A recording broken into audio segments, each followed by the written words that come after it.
Welcome to The Explainer.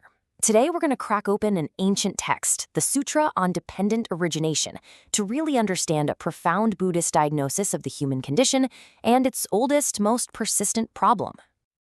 Right off the bat, the text dives into something we all know: suffering. It doesn't shy away from the hard stuff. It asks this fundamental question: why? Why do we go through these difficult, often overwhelming emotional and physical states? But here's the twist. The Sutra suggests this isn't just random misfortune or bad luck. It actually proposes that our suffering follows a predictable, even observable pattern. So let's take a look at what that pattern is. This one line, this is the key to the entire thing. It's this powerful statement about how everything is interconnected. It suggests a universe that's not governed by chance, but by a really clear and understandable law of cause and effect. And this is the core concept, what's known as dependent origination. The best way to think about it is like a blueprint for how our experience, especially our experience of suffering, gets built moment by moment, link by link. Okay, so if suffering is the effect, then what's the cause? This text doesn't just give some vague philosophical answer. It lays out a super precise 12-link chain reaction that explains exactly how we get from a simple state of not knowing to what it calls a great mass of suffering. And here it is. This is the chain. Just take a look. It's this cascading sequence where each link directly causes the next one. It all starts with something as subtle as ignorance and leads, step by step, all the way to the two things no one can avoid: aging and death. Let's break down how this really works. So this chain isn't just a list, it's a complete system. It's a map of the entire process from start to finish. And to really understand how it builds on itself, we need to look at some of the most crucial links up close. And to really get it, we have to start at the very beginning of this whole chain reaction, with the one link that sets everything else in motion. The first domino to fall, the absolute root cause of this whole sequence, is what the text calls ignorance. But, that word can be a little bit misleading. See, this isn't about a lack of facts or having a low IQ. It's a really deep, fundamental misunderstanding of how reality actually works. You could almost think of it in modern terms, like we're operating with a flawed mental model or a bunch of unexamined biases that lead us to act in ways that just don't work out for us. Now, this ignorance, this basic misperception, isn't just a passive state. It directly leads to the next link in the chain, formations. And you can think of these as our actions or impulses. So driven by this misunderstanding, we do stuff, right? Bodily, we might lash out when we're angry. Verbally, maybe we spread some gossip. And mentally, we could just obsess over a mistake we made. From this ancient perspective, every single one of these actions plants a seed for a future consequence.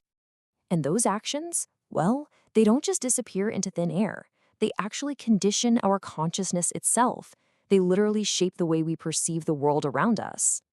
So the text breaks this down into 6 types of consciousness, and it's pretty intuitive, right? Each one is tied to a specific sense organ: what we see, hear, smell, taste, touch, and then there's the mind itself, which processes all our thoughts. This is the very basis of our moment-to-moment experience.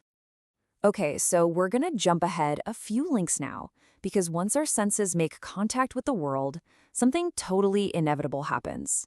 It leads to the next link: feeling. This is just a constant, universal part of being alive. And what this analysis points to is a simple but really profound truth. Every single feeling we have, without exception, falls into one of just 3 categories. It's either pleasant, painful, or neutral. That's it. Now here's the crucial turning point in the whole chain. This is where we really get ourselves into trouble. Our reaction to these feelings is what matters. And that reaction is defined by these 2 links: craving and clinging. I mean, think about it. When a feeling is pleasant, we crave more of it. When it's painful, we crave for it to just go away. We desperately cling to our desires, to our opinions, to our very idea of who we are.